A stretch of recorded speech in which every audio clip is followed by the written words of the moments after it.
기도하겠습니다. 하나님, 이 말씀 가운데 임하시고 아버지, 우리를 향한 하나님의 뜻이 어디 있는지 오늘 이 시간에 발견하는 귀한 시간 되도록 역사하여 주옵소서. 함께 하신 주님께 감사드리며 예수 그리스도 이름으로 기도하옵나이다. 아멘. 아까 우리 광고 시간에 조금 잊었습니다. 여러분, 뒤에 나가시면서 교회 요람이라는 것 꼭 기억하시고 가져가시기 바랍니다. 우리 교회 요람에는 우리 성도들의 주소와 이름 그리고 전화번호도 다 있고 물론이죠. 그 다음에 우리 교회에서 일어나는 행사에 대해서 다 요약이 되어 있습니다. 그래서 책을 이렇게 만들었습니다. 이것도 하나님께 감사하죠. 그렇죠? 하나하나 우리가 교회가 자리 잡혀가는 그 모습입니다. 그러니까 요람으로 디렉토리죠, 말하자면. 그러니까 여러분들 준비해서 저 뒤에다 놨으니까 가져가시기 바랍니다. 우리 주님께 영광의 박수 한번 돌립시다. 감사한 마음으로. 네. 영국 런던 근교의 어느 주일학교에서 있었던 일입니다. 설교가 끝나고 헌금 시간이 되었는데요. 모든 아이들이 헌금을 조금씩 했습니다. 근데 한 아이가 헌금을 하지 않고 눈을 감은 채 앉아 있었습니다. 그러니까 예배가 끝난 다음에 그 아이를 눈여겨보던 주일학교 선생님이 아이를 불렀습니다. 그리고 그 이유를 물었습니다. 그랬더니 이 아이가 집이 너무 가난해서 헌금할 돈이 없다는 것이 그 아이의 대답이었습니다. 그래서 헌금 시간에 그는 눈을 감고 기도한다고 말씀을 드립니다. 아이의 대답에 가슴이 뭉클해졌습니다. 그래서 이 선생님이 아이를 격려하고 싶어서 매주 조금씩 10실링, 작은 돈입니다. 근데 10실링씩 헌금하라고 약간의 돈을 한 달여 두 달치를 이렇게 줬습니다. 그후 몇 주일 동안 아이가 꼬박꼬박 헌금을 잘했습니다. 그런데 어느 날 갑자기 다시 헌금을 하지 않아서 대신 눈 감고 기도하는 모습을 선생님이 이상하게 생각을 했습니다. 아직 헌금 드릴 돈이 남아있을 텐데 왜 그럴까 하고 생각하고 그 사정을 예배가 끝난 후에 아이한테 물었습니다. 그랬더니 얘가 대답을 합니다. 선생님 말씀대로 잔돈으로 바꿔서요 10실링씩 제가 헌금을 했는데요, 주머니에 헌금하고 남은 돈이 들어있으니까요 주중에 자꾸 뭔가 사 먹고 싶은 생각이 너무나 들더라고요. 사 먹으면 안 되는 돈인데 사 먹을 생각이 자꾸 나서 그래서 지난 주일에 남은 돈을 다 헌금해 버렸어요. 이제는 다시 기도만 할래요 선생님 하고 대답을 합니다. 여러분, 어려서부터 헌금 시간에 돈이 없어서 헌금 대신에 자기 몸과 생명과 일생을 바치겠다고 기도했던 이 아이가 누구인지 아십니까? 이 아이가 바로 1884년 25의 약관의 나이로 부활절날 한국에 온 언더우드 선교사입니다. 13살 되던 때에 영국이 어려워서 영국에서 미국으로 이민을 옵니다. 그리고 그는 그 신앙을 계속 지켜서 뉴저지에 있는 뉴브룬스윅 신학교를 다니게 됩니다. 학업을 마친 후에 목사 안수를 받고는 한국의 선교사로 헌신하고 오게 된 것입니다. 그분이 한국에 와서 세운 교회가 아주 유명한 세문안교회입니다. 광화문 로타리에 있죠. 세문안교회를 세우고 그리고 연세학당을 세우고 그 후손들이 3대에 걸쳐서 한국 사람들을 아직도 섬기고 있습니다. 언더우드 선교사님과 함께 손을 잡았는지 그건 모르겠습니다만 그냥 같이 인천항에 내렸던 선교사가 계십니다. 그분이 아펜젤러 선교사님이십니다. 똑같은 배를 타고 왔습니다. 그래서 그분이 배제학당을 그분은 세우시고 정동교회를 세우고 스크랜턴 선교사님을 도와서 함께 이화학당을 세우는 것을 돕는 일을 하게 됩니다. 제가 지난 주일에 잠깐 말씀을 드렸지만 서울 합정동에 가면은 여러분, 저는 합정동에 부흥회를 여러 번 해서 거기 있는 교회를 가서 여러 번 간 적이 있습니다만 천주교 선교지인 절두산이라는 데가 있습니다. 그리고 기독교 선교지인 양화진이 있습니다. 그래서 그 절두산은 이름으로 알 수 있듯이 선교사님들이나 기독교인들이 목이 잘려서 죽은 산이 절두산입니다. 끊을 절자, 머리 두자에서 절두산입니다. 그리고 양화진은 한강으로 인천에서 배로 들어왔던 그 나루터였죠. 그래서 양화진에 뭐가 있느냐 하면 외국인 선교사 묘역이 있습니다. 그래서 그 묘역에는 한국에 복음을 전하다가 순교한 선교사님들이 묻혀 있습니다. 거기 묻힌 외국인 선교사들은 한국이라는 나라를 알지도 못하면서 복음을 전하겠다고 자진해서 오신 한국인 못지않게 한국을 사랑하게 됐던 그런 외국인들입니다. 지금 우리가 이렇게 하나님의 말씀을 들을 수 있는 것 공짜가 아니었습니다. 지금 이렇게 되기까지 예수를 믿는다는 이유로 얼마나 많은 사람들이 한국 땅을 그 피를 흘려서 한국 땅을 적셨는지 모릅니다. 한국을 사랑했던 선교사님들의 묘비에 이렇게 적혀 있었습니다. 하나님의 아들이 나를 사랑하시고 나를 위하여 자신을 주셨다. J.W. 헤론이라는 분이 쓰셨습니다. 섬김을 받으러 온 것이 아니라 섬기러 왔습니다. 아펜젤러. 항상 기뻐하라. 쉬지 말고 기도하라. 범사에 감사하라. 언더우드. 묘비명입니다. 나는 웨스트민스터 사원의 묻히기보다 한국의 묻히기를 원하노라. 허버트. 주님, 길고 먼 여행을 끝내고 이제 나는 안식을 얻었습니다. 테일러. 나에게 천의 생명이 주어진다 해도 그 모두를 친구를 위해 자기 목숨을 버리면 이에서 더 큰 사랑이 없느니라. 젠슨. 기라성 같은 선교사님들의 신앙 고백이 묘비에 담겨 있습니다. 우리에게 복음이 전해지기 시작한 것 결코 우연이 아니었습니다. 우리가 예수 믿는 것 단순히 내가 선택해서 그렇게 된 것이 아니었습니다. 수많은 사람들의 흘린 피와 잃어버린 생명으로 인한 고귀한 선물입니다. 아무것도 모르는 한국 사람들에게 복음을 전하면서 선교사님들 얼마나 힘들고 막막하고 답답했겠습니까? 고집센 한국 사람들의 반응은 또 어땠을까요? 복음을 전해 듣고 과연 고분고분하게 복음을 받아들였을까? 아니었습니다. 문전박대하고 물을 뿌리고 소금 뿌리고, 여러분 아시죠? 소금 뿌리는 거. 소금 뿌리고 돌을 던지고 그러던 우리 조상들이었습니다. 아이들은 뒤를 쫓으면서 서양 귀신이라고 놀려댔습니다. 그리고 욕을 하던, 양귀자라고 욕을 하던 애들이었습니다. 답답해하던 언더우드 목사님의 유명한 기도문, 여러분 잘 아시죠? 그 기도문이 아직도 남아있잖아요.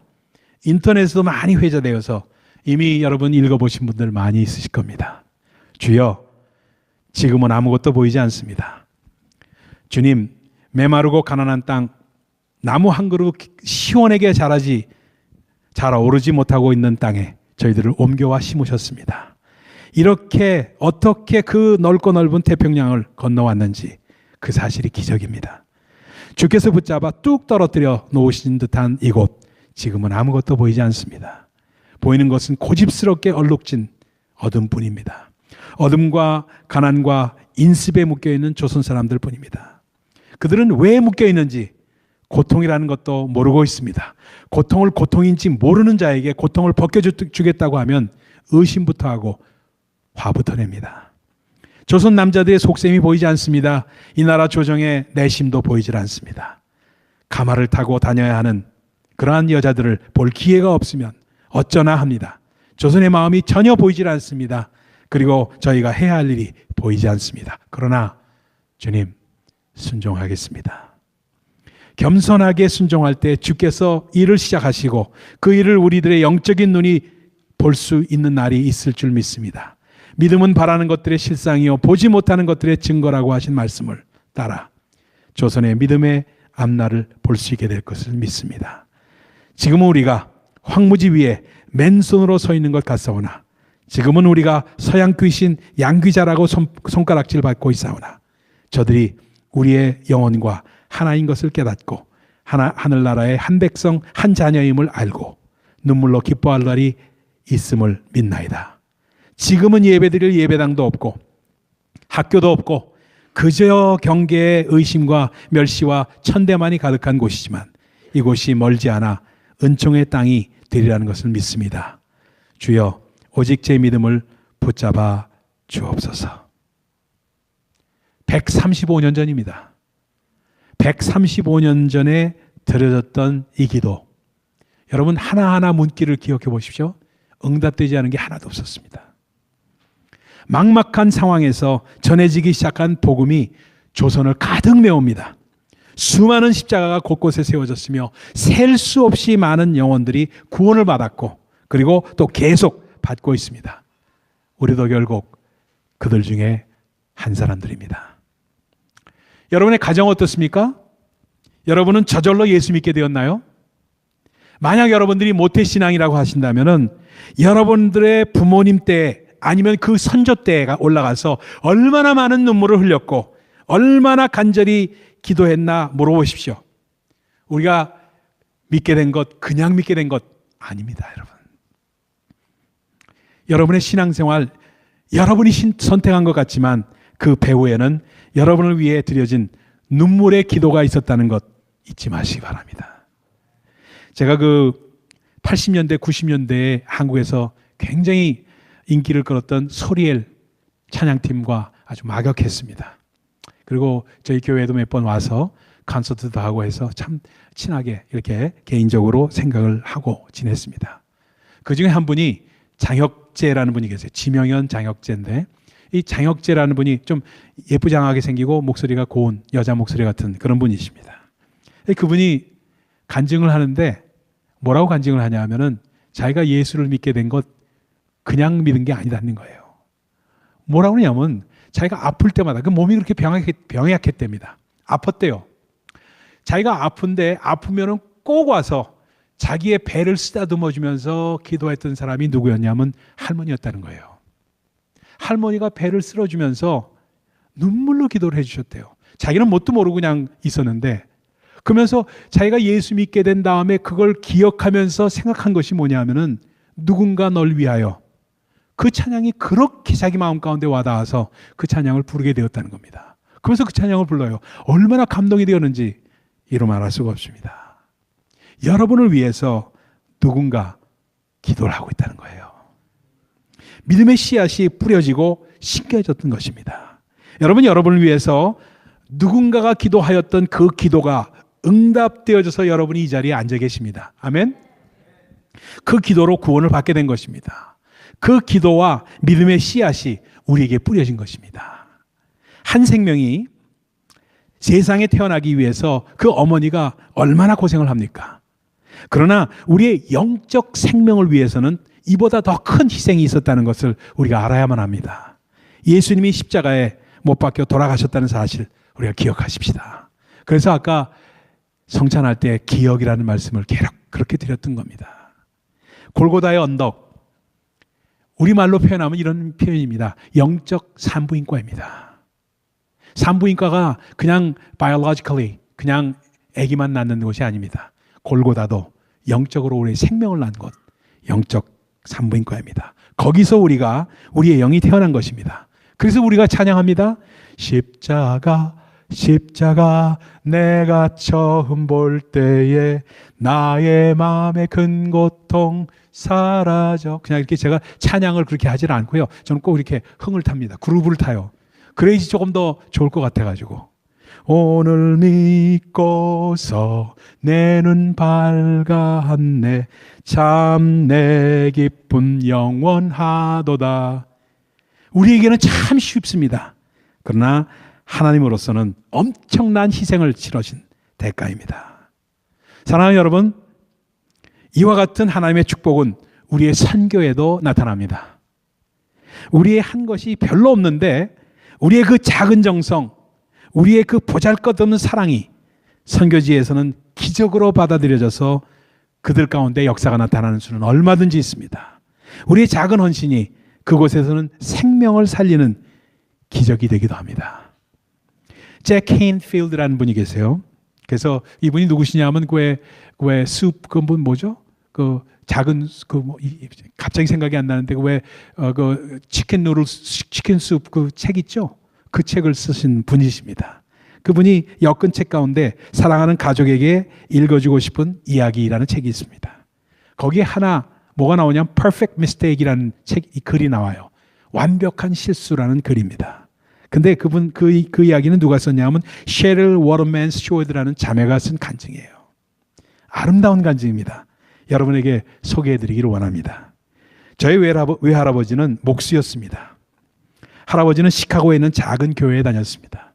어느 날 할아버지는 교회에서 중국의 한 고아원에 보낼 옷을 담을 상자를 만들고 있었습니다. 상자를 다 만들고 집으로 돌아오려던 할아버지는 안경을 찾으려고 여기저기 뒤졌지만 찾을 수가 없었습니다.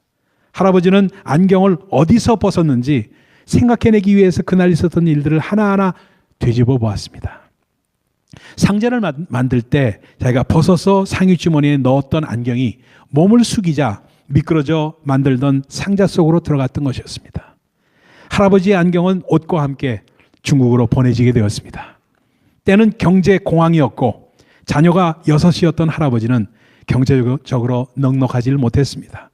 바로 그날 아침에 20불이나 주고 새로 산 안경을 잃어버린 할아버지는 마음이 무척 아팠습니다. 속이 쓰렸습니다. 몇 달 후에 중국의 그 고아원 원장으로 있던 선교사님이 미국에 오게 되었습니다. 그 선교사는 고아원을 원조해준 교회들을 순방하고 할아버지의 교회에 와서도 선교 보고를 하게 되었습니다. 할아버지도 그 자리에 계셨습니다. 설교는 감사로 시작되었습니다. 여러분, 무엇보다도 여러분이 작년에 보내주신 안경에 감사드리지 않을 수가 없습니다. 공산당이 휩쓸고 지나간 후에는 제 안경을 포함해서 고아원의 그 모든 것이 망가졌고 저는 정말 절망에 빠져 있었습니다. 돈이 있어도 중국에서는 제 안경과 같은 도수의 안경을 구하기란 불가능했었습니다. 잘 볼 수도 없었고 그 때문에 두통이 심해져서 저는 괴로웠습니다. 그래서 저는 동료들과 매일 제 안경을 위해서 기도했습니다. 그때 여러분이 보내주신 옷상자가 도착했고 그 상자 뚜껑을 열자 제일 위에 바로 이 안경이 놓여있지 않겠습니까? 선교사는 이 말을 하고 나서 감동에 젖어서 한동안 울먹이고 서 있었습니다. 아직 감동에 벗어나지 못한 표정으로 계속 말을 합니다. 여러분, 안경을 써보니까요, 마치 맞춘 듯이 제게 꼭 맞았습니다. 안경을 보내주신 여러분께 다시 한번 감사를 드립니다. 교인들은 잠자코 선교사의 안경에 얽힌 간증을 듣긴 했지만 속으로는 선교사가 안경을 보낸 교회를 착각한 것이 분명하다고 생각을 했습니다. 그 교회에서 보낸 물품 목록에는 안경은 없었기 때문입니다. 하지만 뒷좌석에 앉아 계시던 외할아버지의 얼굴에서는 눈물이 흘러내렸습니다. 위대한 대장 목수이신 하나님이 평범한 목수에 불과한 자신의 실수를 완벽하게 사용하셨음을 알았기 때문입니다. 하나님은 우리의 작은 실수를 통해서도 하나님의 나라를 만들어 가십니다. 우리가 일으킨 작은 불꽃 하나를 가지고 우리가 생각지도 못한 커다란 불을 일으킬 수가 있습니다. 성경에는 예수님의 일생을 그린 복음서 4권이 있습니다. 여러분 잘 아시죠? 마태, 마가, 요한, 누가복음이 있습니다. 마태복음은 물론 마태가 만난 예수님을 말씀합니다. 마가복음은 마가가 만난 예수님, 누가복음은 누가가 만난 예수님을, 요한복음은 요한이 만난 예수님을 성령의 감동 가운데 쓰고 있습니다. 그런데 우리에게는 하나의 복음서가 더 있어야만 합니다. 그것은 바로 내가복음입니다. 또 그것이 모아진 것이 우리 복음입니다. 여러분이 만난 예수님을 성령의 감동하심 가운데 여러분이 써내려가는 것, 그것이 바로 신앙생활입니다. 그래서 사도 바울은 우리를 보고 그리스도의 편지라고 말씀하고 있습니다. 또 우리 한 사람 한 사람의 복음이 합쳐서 믿음의 작품으로 나타내는 것이 우리 복음입니다. Our gospel, 우리의 복음이에요. 가득한 복음, bountiful gospel입니다. 가득한 복음이라 할 수 있습니다. 여러분과 예수님의 만남, 또 우리가 함께 이뤄가는 사역 가운데 임하신 우리 주님, 성령의 나타나심을 기록한 우리 복음이 있어야만 합니다. 이것을 쓰기 위해서 우리는 이번 주간에 인도로 떠나갑니다. 가득한 교회를 대표한 5명의 선교단입니다. 비록 일주일 남짓 체류하지만 하는 사역은 여러 가지입니다. 인도인들의 집을 방문해서 축구 전도를 할 생각입니다. 복음을 전하고 기도해주고 침을 놓아주고 함께 찬양하면서 그들에게 복음의 씨앗을 심는 겁니다. 그리고 오가는 발걸음 가운데 기차에서도 복음을 전하려고 합니다. 그래서 결신하게 하고 또 뭄바이의 빈민 지역 다라비라고 합니다. 그 다라비 지역에 거기 들어가면 집들이 어떻게 되냐면 닭장이에요. 닭장. 닭장처럼 지어져 있는 집에 10명이 삽니다. 방은 아마 요 드럼 세트가 놓여있는 요만한 곳에 6명, 7명이 잡니다. 그런 곳입니다. 그 다라비, 그곳에 거기서 자고 부엌에서 자고 해가지고 10명이 삽니다. 닭장입니다. 그런 곳이 다라비입니다. 거기에 그렇게 밀집되어 있는 사람들이 100만 명이 있습니다. 뭄바이 전체는 거의 2천만이나 되는 얼마인지 알 수 없는 엄청나게 큰 도시입니다. 그런데 다라비라는 곳, 그 닭장 같은 그런 곳에 100만 명이 삽니다. 그곳에 가서 3일 동안 부흥회를 제가 인도를 하고자 합니다. 부흥회를 인도하고 성령의 뜨거운 역사를 하지 않으면은, 나타나지 않으면 그들은 예수를 잘 믿지를 않습니다. 그래서 성령의 나타나심을 체험하는 집회를 하려고 합니다. 또 뭄바이의 한국 상사 주재원, 교민, 대사관 직원들이 뭄바이의 그 멤버인 그 뭄바이의 유일한 한일교회가 있습니다. 거기서 주일 설교를 하면서 그들과 주 안에서 유대 관계를 맺고 합력하여서 인도 선교를 할 수 있는 길을 열고자 합니다. 우리가 지원하는 조남중 선교사님 사역하는 교회에서 또 집회를 하고, 그곳이 있는 로뎀 하우스 기도처소에서 또 여성 사역도 할 예정에 있습니다. 하루는 현지 선교사님들을 섬기고 그들을 위해서 세미나를 할 것도 계획하고 있습니다. 근데 어제 전화가 왔어요.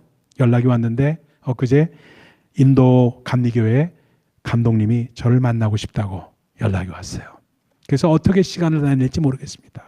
그러면 현지 목사님들을 위해서 또 아마 하루라도 1시간이라도 세미나를 해달라는 부탁을 할 것 같아요. 그래서 그러한 일정들을 저희가 소화하고자 합니다. 사랑하는 여러분, 사도행전은 사도 바울과 베드로 그리고 사도들이 예루살렘과 온 유대와 사마리아와 땅 끝까지 이르러 내 증인이 되리라 라는 명을 받고 그 말씀을 이루어 나가는 한 곳 한 곳의 사역 스토리를 담고 있는 것이 사도행전입니다. 세상을 향해서 복음을 증거하시기 때문에 사도행전 또는 성령께서 했기 때문에 성령행전이라고 부르기도 합니다. 사도행전은 28장으로 끝이 납니다. 그런데 이제는 우리가 바로 사도가 되어서, 사도라는 말은 보내심을 받은 자라는 뜻입니다. 보내심을 받은 자가 되어서 사도행전 29장, 30장, 31장을 계속해서 써내려 가야만 합니다. 이것이 바로 무엇이냐? 우리 복음 1장입니다. 사도들이 증거했던 그 복음을 이제는 제가, 그리고 여러분이, 아니 우리 모두가 증거하면서 우리 가득한 사역이 있어야만 합니다. 이것이 바로 우리가 할 일이기 때문에 그렇습니다. 여러분 각자에게는 내가 복음이 있어야 하고 우리 교회에서는 우리 복음이 있어야 하고, 이것이 바로 사도행전 9장 우리 복음 1장이 되어야 한다는 말씀입니다. 여러분, 사도 바울도 예수를 만난 이후에 아라비아에 가서 훈련을 받으면서 그의 복음이 완성되면서 나의 복음이라고 그 말을 쓴 이유가 있습니다. 왜? 복음이 정말로 성령으로 말미암아 나타나는 역사가 있는 것을 확신하기 때문에 나의 복음이라고 말하는 겁니다. 여러분, 우리 복음, 우리 모두가 내가 복음의 저자, 우리 복음의 주인공이 되어보지 않으시겠습니까? 이것이 선교입니다. 선교 어려운 일이지만 그렇다고 우리가 가만히 있을 수는 없지 않습니까? 생용부지에 외국인들이 우리에게 선교하기 위해서 생명을 바쳤던 것을 기억해야 합니다. 이제는 우리가 그 빚을 갚아야 하지 않겠습니까? 여러분, 목숨을 바치는 것만이 선교가 아닙니다. 또 이제는 시대가 바뀌어서 꼭 목숨을 바쳐야 할 정도의 선교는 아주 드문 일입니다. 선교나 전도라고 하면 아무도 할 수 없는 일이라고 생각하기 쉽지만 전도와 선교의 길은 여러 가지가 있습니다. 신앙의 불모지에서 복음을 전하는 것도 선교요. 그들을 가르쳐서 선교사로 또는 교사로 길러내는 것도 선교입니다. 그리고 여러분의 가정에서 아직 예수를 믿지 못하는 사람에게 정말 복음을 권하고 그들을 교회로 인도하고 그리고 예수를 믿게 하는 것도 선교입니다. 직접 선교지로 가는 선교도 있고 선교지로 가는 사람을 후원하는 선교도 있습니다. 이 모두 개인적인 상황에 따라서 얼마든지 다를 수가 있습니다. 그러나 가든지 보내든지 후원하든지 직접 참여하든지 선교는 하나님의 명령입니다. 사도 바울이 소아시아에 복음을 전하려고 하는데 밤중에 환상이 열립니다. 그래서 자꾸 소아시아로 갈 수가 없게 됩니다. 자꾸 막습니다. 마음 가운데 뭔가가 이게 아닌데라는 생각이 자꾸 들게 합니다. 그리고 환상이 열립니다. 환상 가운데 마게도니아 사람이 나타납니다. 그 사람이 서서 부릅니다. 와서 우리를 도우라. 따라 한번 봅시다. 와서 우리를 도우라. 와서 우리를 도우라는 그 음성을 그가 환상 가운데 듣습니다. 그런데요, 이 음성은 지금도 울려 퍼지고 있습니다. 인도의 문바디에서 울려 퍼지고 있고요. 아프리카의 말라위에서 울려 퍼지고 있고요. 스리랑카에서, 과테말라에서, 피지에서, 파라과이에서, 러시아에서, 중국에서 어디든지 이 음성은 울려 퍼지고 있습니다. 와서 도우라. 이번에는 우리가 순종해서 인도에서 들리는 음성에 우리가 귀를 기울이고 순종하고자 내일 떠나는 겁니다. 조영기 목사님의 책 가운데 제가 가장 좋아하는 책이 있어요. 여러 권 있으시지만 그 중에 간증책이 많은 옛날 책이 하나 있는데 거기 실린 간증을 제가 은혜 가운데 봤던, 읽었던 간증이 있습니다. 우리 조 목사님이 젊었을 때, 젊은 시절에 지방에 있는 교회, 한국에서 지방에 있는 교회에 부흥회를 많이 다녔다고 합니다. 그래서 부흥회를 인도하기 위해서 기차에, 그 당시엔 비행기도 없었을 때니까 제대로, 그래서 기차에 몸을 실었습니다. 통일호를 타고 가니까 힘들었겠죠. 그래서 월요일이라 피곤하기 때문에 잠을 청하는데 앞에 앉았던 사람이 계속해서 대낮부터 소주를 마시기 시작했습니다.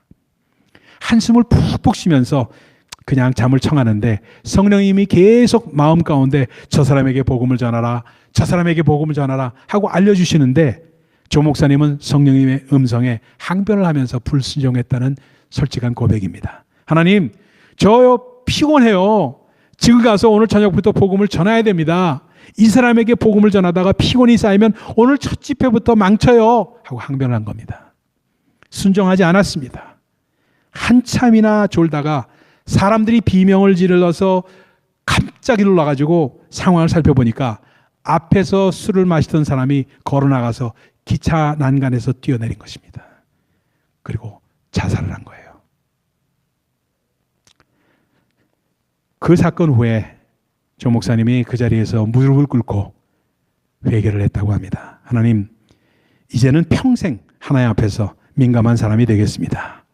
성령님의 인도에 순종하겠습니다. 어떤 일이 있더라도 그 음성에 먼저 순종하겠습니다.